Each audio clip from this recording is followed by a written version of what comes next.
Je vous invite donc à afficher la première lecture, c'est dans la deuxième lettre aux Corinthiens, chapitre 3,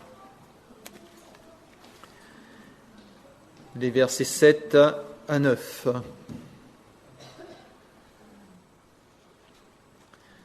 Or, si le ministère de la mort gravé avec des lettres sur des pierres a été glorieux au point que les fils d'Israël ne pouvaient fixer les regards sur le visage de Moïse, à cause de la gloire de son visage, bien que cette gloire ait été passagère, combien le ministère de l'Esprit ne sera-t-il pas plus glorieux?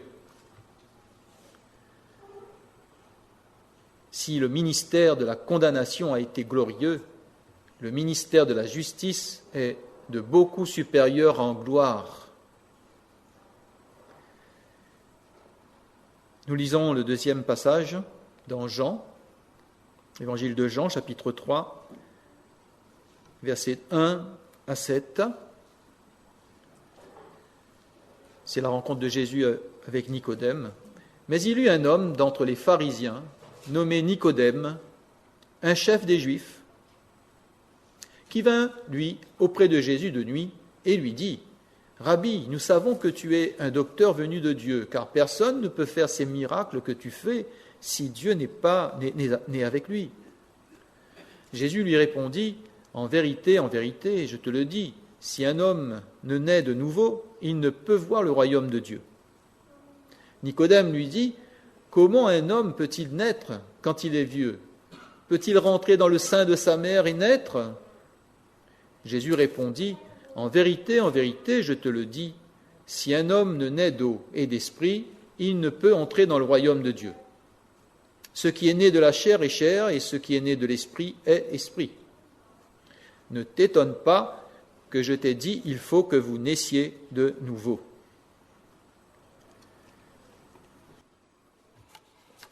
Sans transition, je vous invite à lire avec moi l'épître de Paul aux Romains. Chapitre 8. Nous avons commencé donc depuis le mois dernier ce chapitre 8 de l'épître de Paul aux Romains, qui est un chapitre assez merveilleux. Et nous allons lire les versets 1 à 17.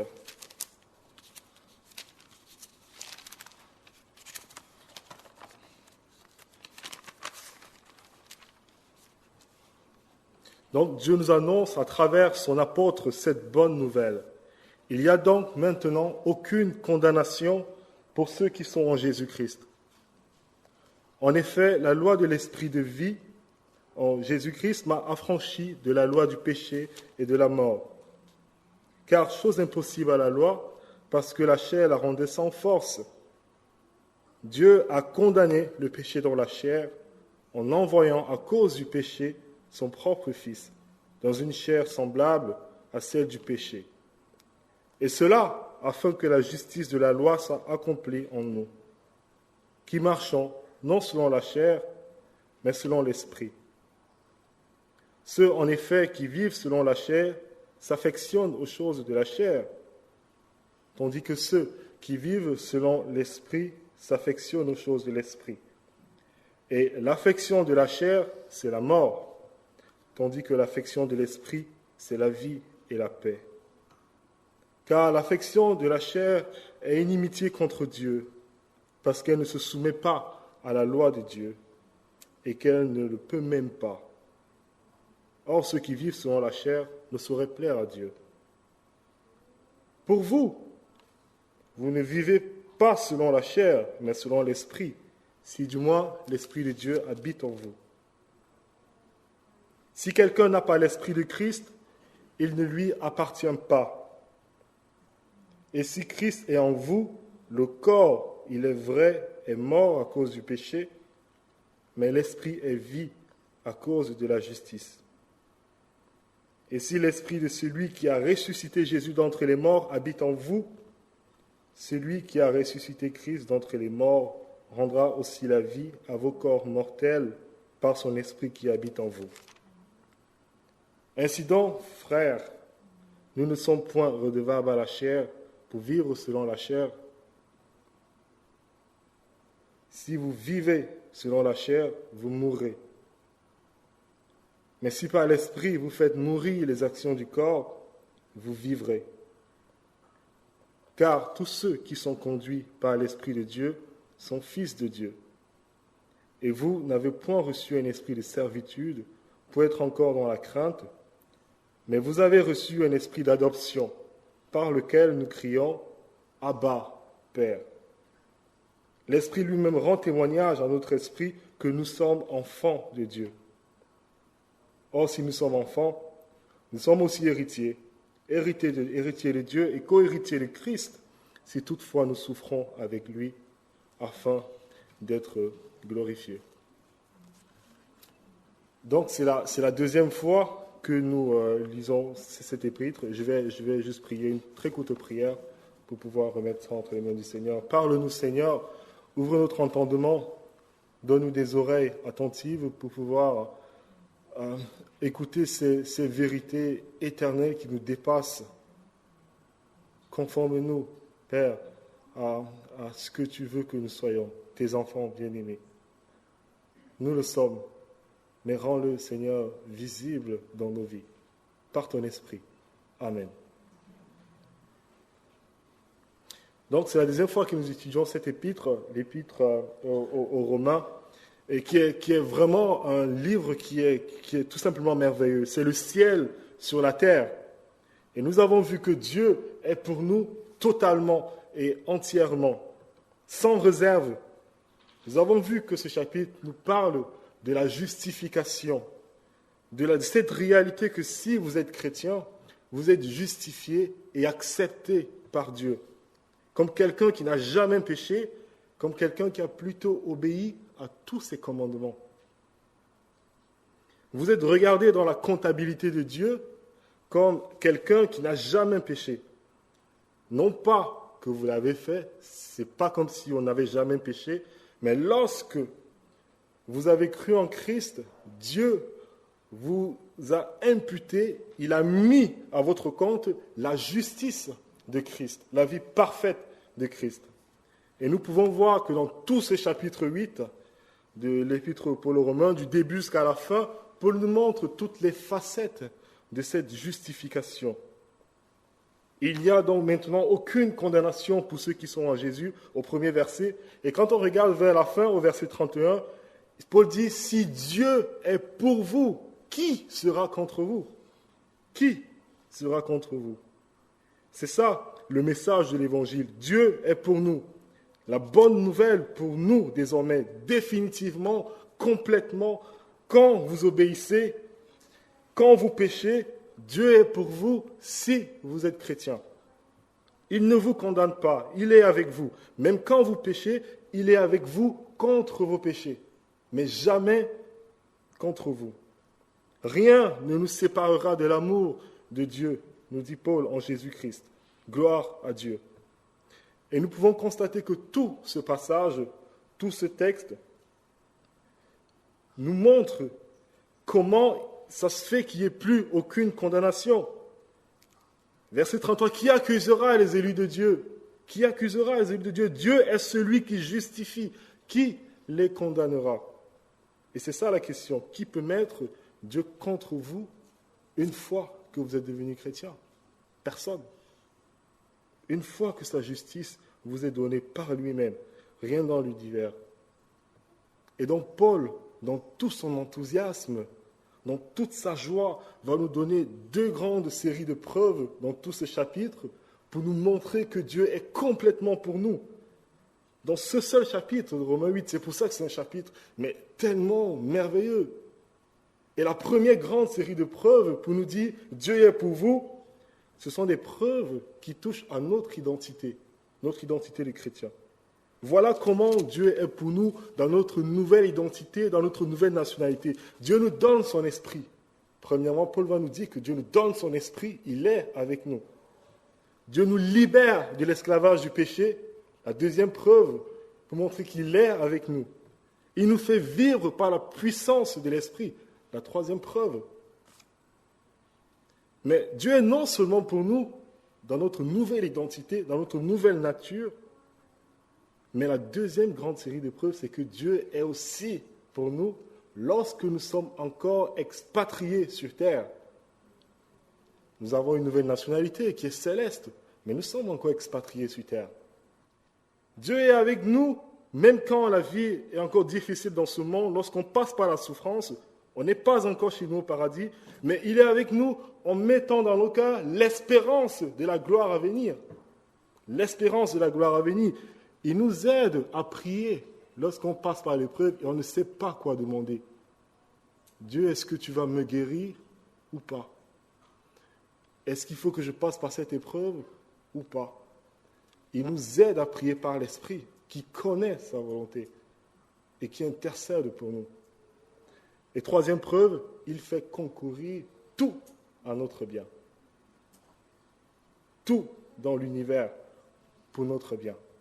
C'est un peu ça le plan de ce chapitre et tout ce que Paul nous montre, que Dieu est complètement pour nous. C'est stupéfiant, bouleversant, et on doit s'arrêter une minute et contempler et dire combien je suis une personne qui est bénie, combien je suis une personne qui est bénie par ce Dieu. Mais qui est ce Dieu pour qu'il agisse de la sorte envers un pécheur comme moi? C'est un peu la structure de ce chapitre que nous allons étudier pendant un moment au cours de l'année. Et aujourd'hui, nous commençons par cette première preuve. Dieu est pour nous, il nous a donné son esprit. Nous savons que nous ne sommes pas condamnés parce que Dieu nous donne son esprit. Réfléchissons ensemble sur cette vérité et nous aurons 3 points. Donc la source de la vie dans l'esprit, le besoin de la vie dans l'esprit et ensuite les privilèges de la vie dans l'esprit. Dans le premier point, la source.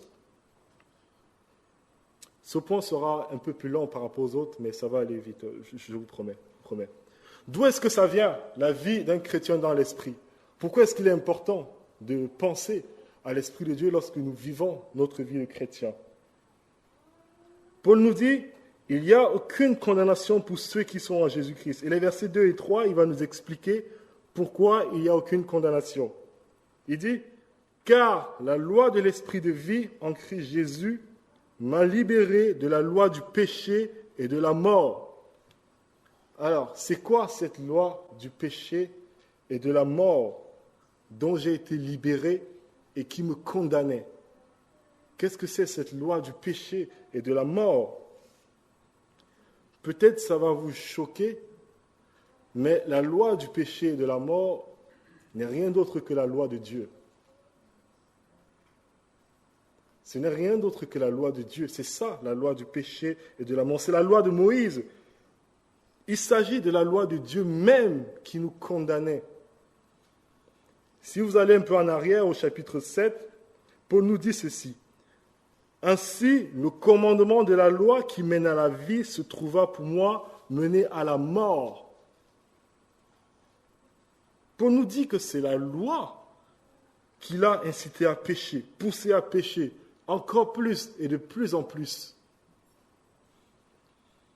La loi qui devait être une source de vie pour lui est devenue une source de mort, de condamnation, d'aggravation de son problème de péché.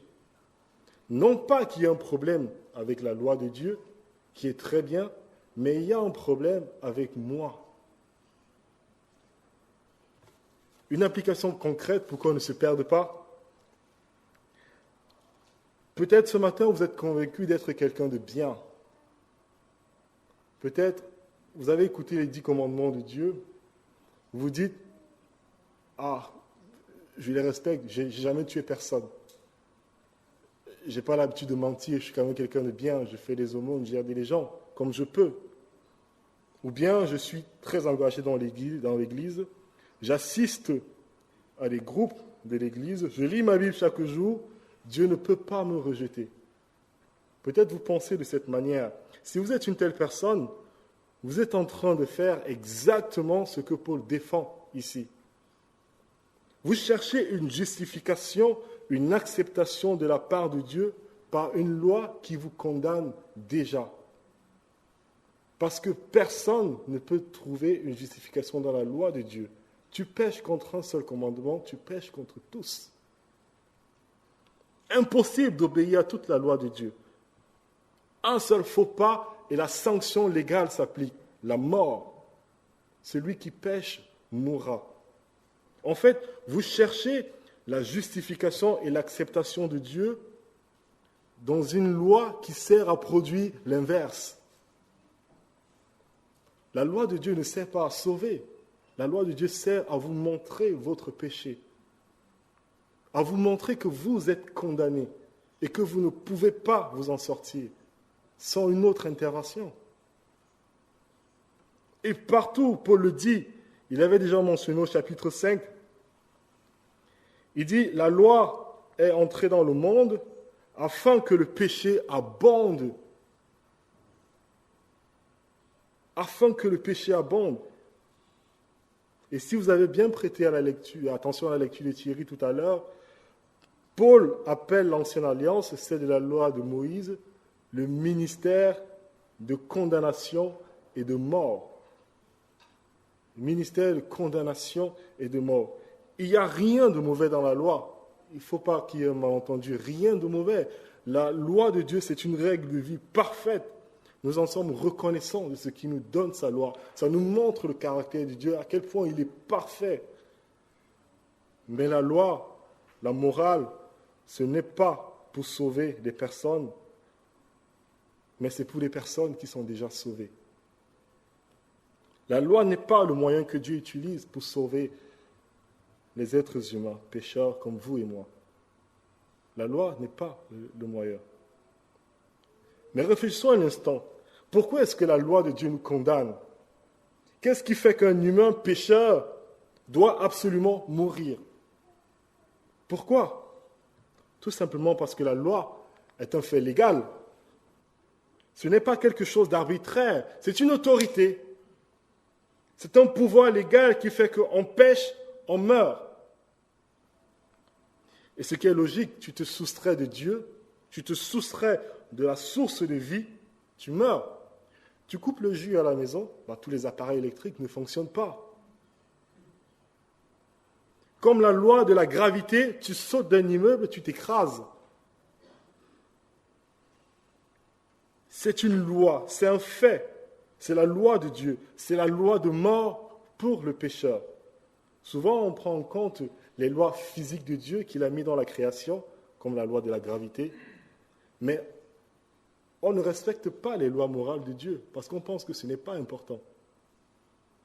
Mais tout comme les lois physiques, comme la gravité, ils causent une conséquence, les lois morales de Dieu sont pareilles. Tu pèches, tu meurs, tu sautes, tu t'écrases. Et c'est ce que Paul nous dit quand il parle de la loi du péché et de la mort. Si vous n'êtes pas chrétien ce matin, vous vivez certainement une existence de péché et de mort. Vous êtes emprisonné par la loi de Dieu dans cet état de mort spirituelle, comme juste condamnation pour vos péchés. Il faut que vous soyez délivrés de cette loi. Il faut que vous en soyez délivrés. Comment? Nous allons y venir. Et quand on est chrétien, on est délivré des conséquences de cette loi qui dit mort aux pécheurs. Nous sommes délivrés des conséquences, nous sommes délivrés de la sanction légale qu'est la mort. Parce que nous ne sommes plus considérés comme pécheurs, mais comme justifiés aux yeux de la loi. Maintenant, Paul nous dit que c'est la loi de l'esprit de vie en Jésus qui nous a libérés de la loi du péché et de la mort. C'est quoi cette loi de l'esprit de vie? De quoi est-ce que Paul parle lorsqu'il parle de l'esprit de vie? Remarquez que Paul ne dit pas « l'esprit nous a libérés de la loi du péché et de la mort », mais il dit « la loi de l'esprit de vie ». De quoi est-ce qu'il parle? Pourquoi il appelle une loi de l'esprit? Tout ce que Paul veut dire, c'est comme la loi qui a des conditions, c'est-à-dire tu pèches et une sanction, tu meurs, tout comme la loi dans l'Ancien Testament est un pouvoir légal. Il y a une loi avec une autorité légale qui nous délivre de la loi du péché et de la mort. Ici, Paul appelle la loi de l'esprit de vie en Christ Jésus. La loi de l'esprit de vie, c'est quoi? C'est tout simplement l'évangile. La loi de l'esprit de vie, c'est tout simplement l'évangile. C'est une manière de dire l'évangile. Et peut-être ça aussi, ça peut vous étonner que Paul appelle comme ça. Pourquoi est-ce que Paul appelle l'évangile de cette manière? Est-ce qu'il a souvent l'habitude de le faire? Oui. Si vous regardez dans Romains 3, Paul dit au verset 27, il dit ceci. Où donc est le sujet de se glorifier? Il est exclu. Par quelle loi? Par la loi des œuvres? Non, mais par la loi de la foi. Par la loi de la foi. C'est quoi la loi de la foi? C'est l'évangile. C'est l'évangile qui nous libère de la loi du péché et de la mort. La bonne nouvelle du pardon des péchés et l'adoption dans la famille de Dieu. Paul veut tout simplement montrer que tout comme la loi produit dans notre vie le péché et la mort, nous emprisonnons dans le péché à cause de notre iniquité. L'évangile, à son tour, est une loi qui mène à l'esprit de vie.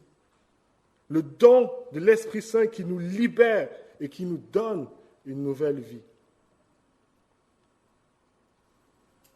Vous êtes encore avec moi? Je suis d'accord avec vous. Cette partie, Paul utilise des mots peu communs et ce n'est pas très facile à simplifier. Maintenant, on va lire les versets 2 pour vous montrer qu'il s'agit en fait de l'évangile qui nous libère de la loi du péché. Paul dit ceci. En effet, la loi de l'esprit de vie en Christ Jésus m'a libéré de la loi du péché et de la mort. Car chose impossible à la loi de Moïse, parce que la chair la rendait sans force. Écoutez, pourquoi c'est l'évangile? Dieu, en envoyant à cause du péché son propre Fils dans une chair semblable à celle du péché, a condamné le péché dans la chair. Et cela afin que la justice de la loi fût accomplie en nous, qui marchons non selon la chair, mais selon l'esprit. C'est ça l'évangile. Dieu a envoyé Jésus-Christ dans un corps humain, un corps faible, un corps qui est semblable à celle du péché. Ça signifie que son corps est mortel, tout simplement. Un corps comme le nôtre, mais qui n'est pas pécheur, parce que Christ n'est pas pécheur. Mais il est vraiment humain. Il a envoyé à cause de mon péché, à cause de votre péché. Il a condamné le péché dans la chair. Sur cette croix, dans le corps physique de Jésus, Dieu condamne le péché qui est la sanction légale, qui est la mort. La sanction que méritait mon péché, que méritait ton péché. Cette loi qui dit, tu mérites la mort. Dieu fait tomber cette mort que nous méritions sur son Fils par amour pour nous. Justice doit être faite, c'est la loi.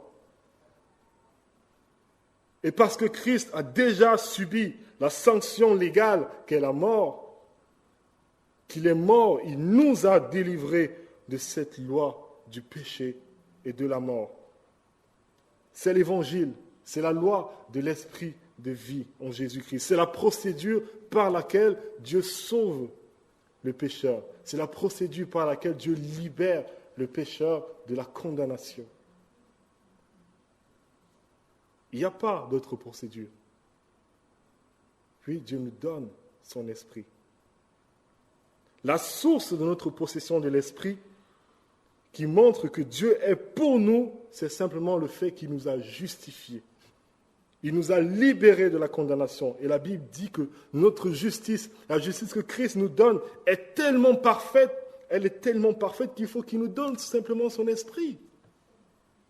Parce que la justice de Christ est tellement parfaite que nous devions être ses enfants. Et il nous donne l'esprit d'adoption qui prouve que nous lui appartenons. Ce n'est pas l'homme qui mérite le don de l'esprit par sa consécration, c'est Jésus qui mérite pour nous le don de l'Esprit Saint par sa mort.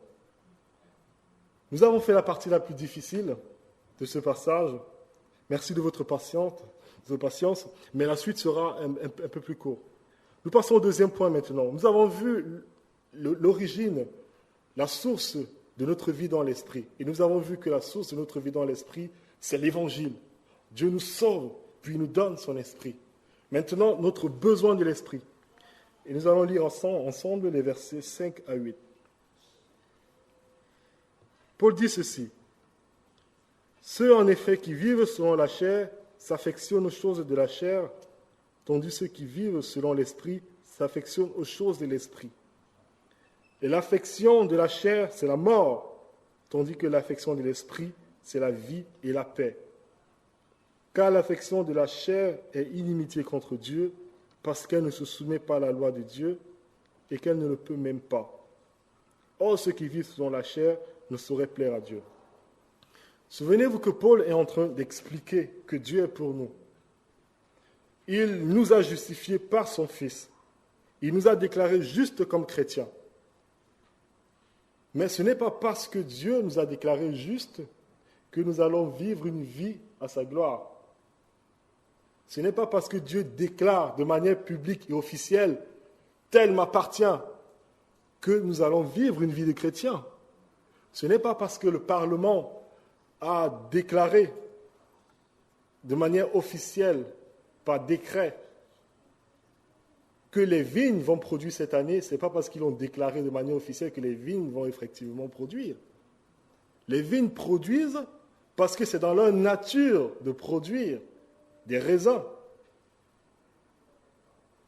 D'accord ? Ce n'est pas parce que Dieu nous déclare juste, il nous justifie, que nous vivons une vie d'enfant de Dieu. Il faut que Dieu aille plus loin que ça.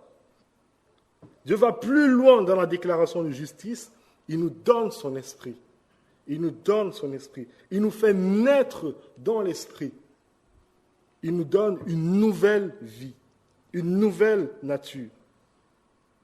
Et donc, Paul veut montrer maintenant qu'il y a deux types de personnes dans ce monde. Il y a deux manières de vivre qui sont complètement différentes. Que vous ayez 10 ans, que vous ayez 120 ans, il y a deux manières, deux modes d'existence dans ce monde. Soit vous vivez selon la chair, soit vous vivez selon l'esprit. Ça veut dire que vous êtes né dans l'esprit. Deux modes d'existence qui sont possibles à tout être humain. Et quand Paul dit chair, il ne veut pas dire physique, ça vous le savez. Parfois Paul emploie le mot chair dans différents contextes. Parfois il veut tout simplement dire matérialité, dont Jésus est né dans la chair, dans le monde physique, la matérialité. Parfois il veut dire tout simplement ce qui est humain. Et parfois il parle tout simplement d'une manière de vivre, d'un monde, d'une époque, d'une sphère d'existence qui est déchue, dans un état corrompu de l'homme. Parfois, il parle de la chair de cette manière, c'est de ça dont il parle ici. Ceux qui vivent selon la chair ont les tendances de la chair, mais ceux qui vivent selon l'esprit ont les tendances de l'esprit. Avoir les tendances de la chair ou affectionner les choses de la chair, c'est la mort. Que veut dire affectionner les choses de la chair ? C'est tout simplement que notre cœur s'oriente uniquement vers ce monde ici-bas. Notre cœur s'oriente uniquement vers les choses de ce monde ici-bas. Peut-être vous êtes quelqu'un qui aime la politique. Ce n'est pas forcément mauvais. Mais votre cœur bascule toujours vers ça. Peut-être vous aimez la culture, le sport, ou bien c'est ce qui vous préoccupe réellement, c'est les richesses, un bon travail. Ces choses ne sont pas mauvaises en soi. Encore une fois, ne me comprenez pas mal. Mais ces choses deviennent le centre de vos vies. C'est peut-être des choses comme des petits plaisirs, des plaisirs vulgaires, ou même des plaisirs raffinés. Le sport, la musique, les voitures, le succès au boulot. Là, vous avez du zèle, vous êtes enthousiaste. C'est là votre chez-moi. Vous affectionnez un monde qui est conçu pour rejeter Dieu. Vous êtes à l'aise dans ce monde sans Dieu. C'est votre maison. C'est là que vous cherchez le bonheur. Vous ne cherchez rien au-dessus, rien en dehors de ce monde. Est-ce que vous avez seulement une seule fois dans votre vie, désiré quelque chose qui n'est pas de ce monde? Sans être légaliste, concrètement, comment est-ce que ça se manifeste dans la vie de l'Église, par exemple? Consacrer 2 heures le dimanche matin à Dieu, c'est déjà trop. Il ne faut pas me demander plus. Avoir assisté à des réunions à la semaine, c'est beaucoup trop. J'ai déjà eu ma dose. Ou bien, être avec les chrétiens, c'est beaucoup trop ennuyeux. Il y a bien des trucs plus intéressants à faire.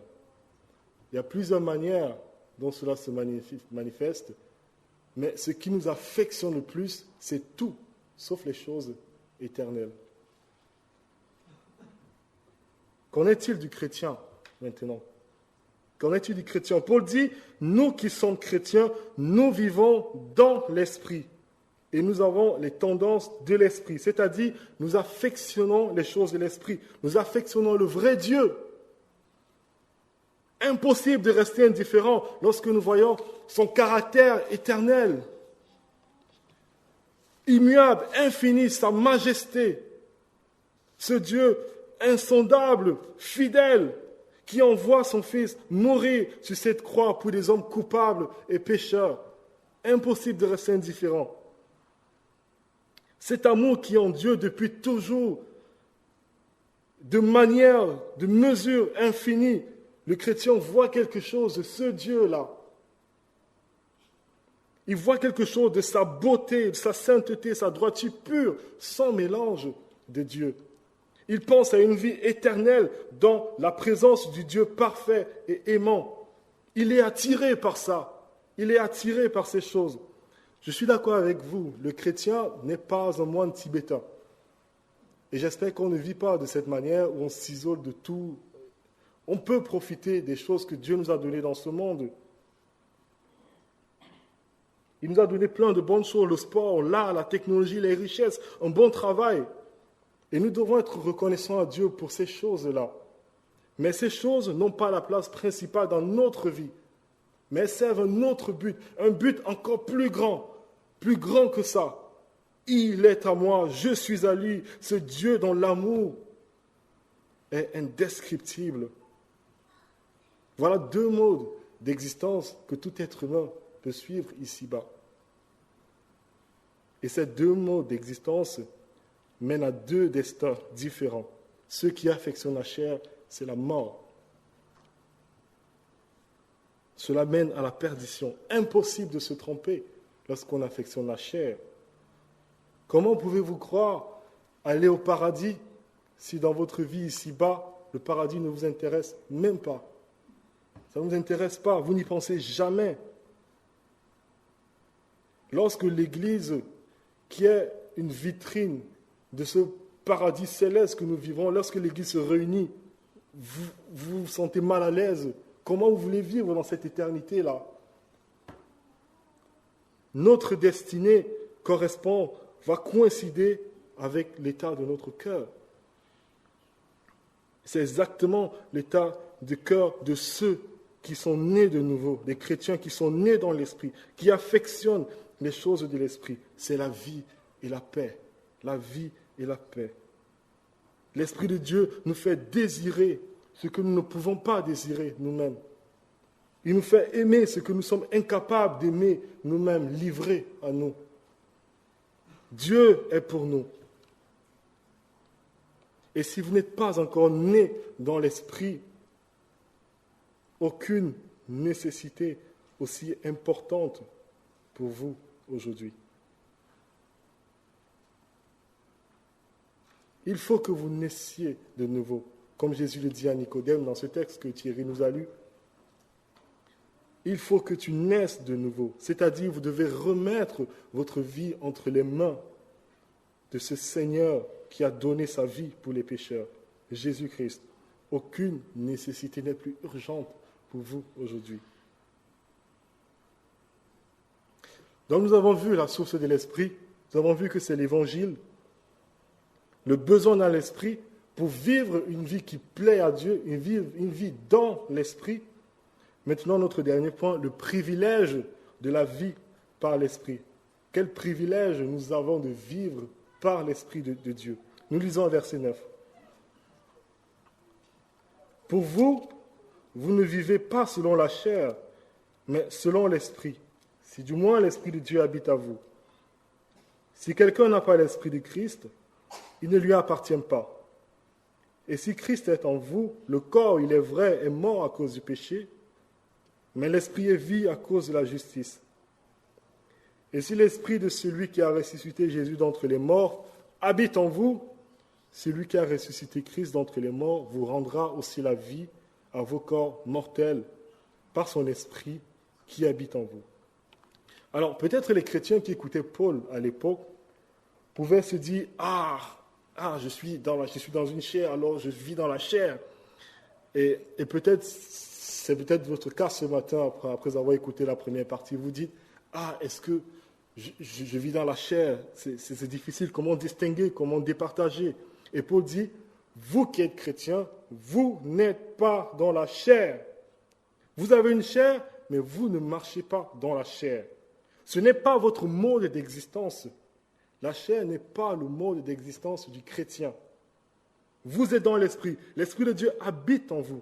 Vous êtes déjà entré dans un nouveau mode d'existence qu'est la vie dans l'Esprit. Vous avez le gage de l'Esprit. Ça ne change pas. C'est un état. Lorsque vous êtes converti, vous êtes né de nouveau dans un nouveau mode d'existence qu'est la vie dans l'Esprit. C'est définitif. Vous êtes dans l'Esprit.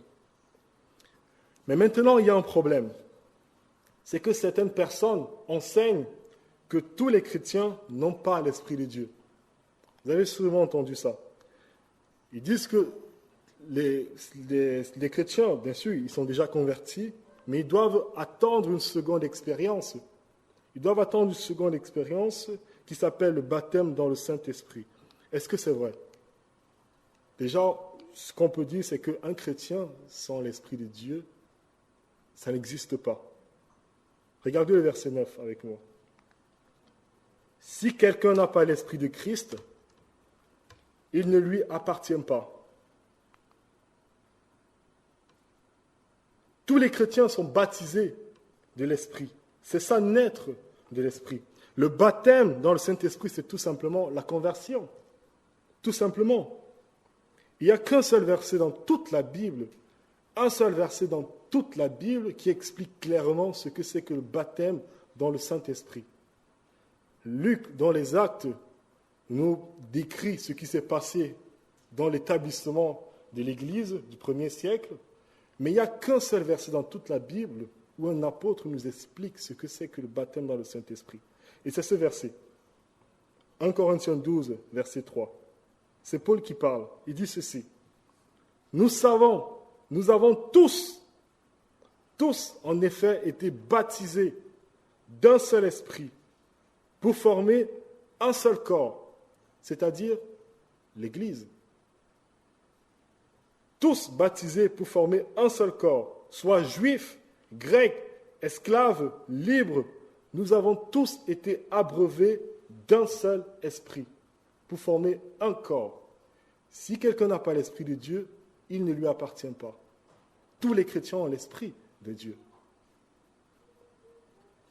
Ou bien il y a d'autres qui seront plus nuancés et qui vous diront « Ah oui, tous les chrétiens ont l'Esprit, effectivement, mais il y a différents grades.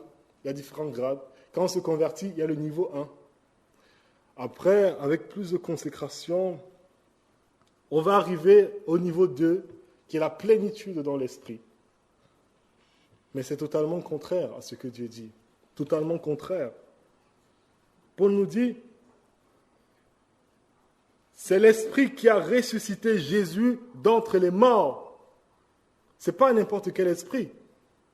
C'est l'Esprit qui a ressuscité Christ d'entre les morts. Il habite en vous si vous êtes chrétien.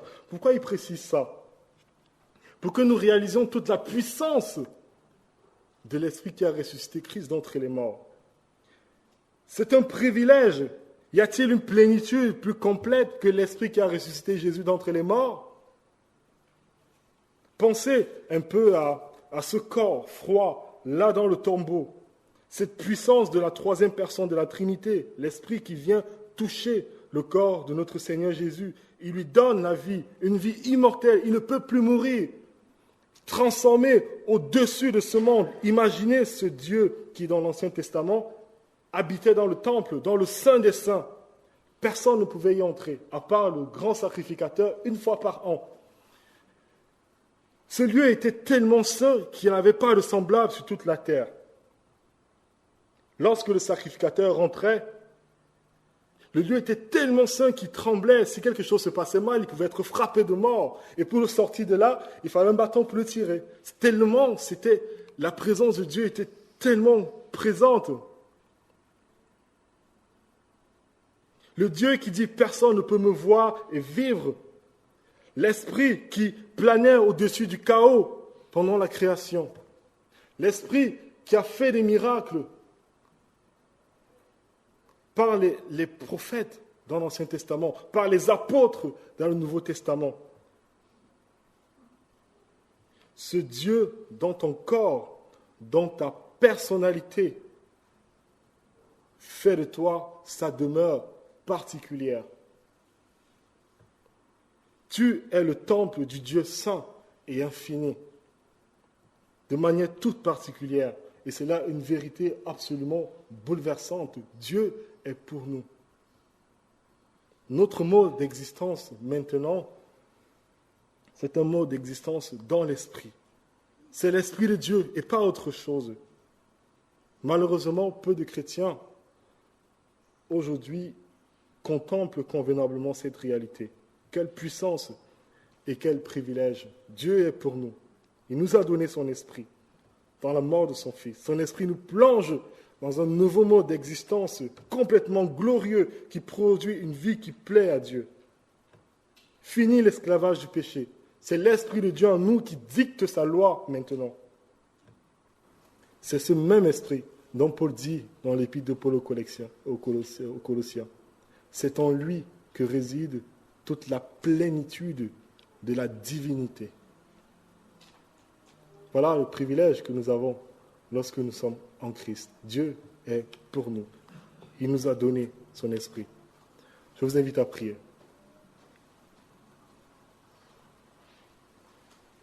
Nous sommes juste émerveillés, Seigneur, lorsque nous voyons comment tu nous as aimés, à quel point tu te donnes complètement à nous.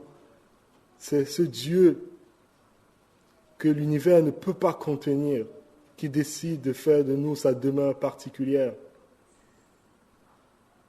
Merci de ce que dans ta grâce, tu nous as aimés. Mais tu ne nous as pas juste déclarés justes, tu nous as donné une nouvelle vie par ton esprit. Que nous contemplons cette réalité chaque jour qui passe et que nous réalisons à quel point ton esprit en nous est un gage éternel de ton amour. Transforme notre manière de vivre, donne-nous de vivre par cet esprit et de pouvoir désirer encore plus ta présence. Que la gloire te revienne, notre Père et notre Dieu. Console nos frères et sœurs qui ont ton esprit comme nous et qui sont encore expatriés dans ce monde et qui souffrent dans leur corps physique. Donne-leur l'espérance de la gloire à venir. Encourage l'Église à regarder à toi et que vraiment nous soyons encouragés de savoir que nous te verrons tous un jour et que nous serons complètement renouvelés dans tout ce que nous sommes par le gage de ton esprit. Dans le nom de ton Fils Jésus-Christ. Amen.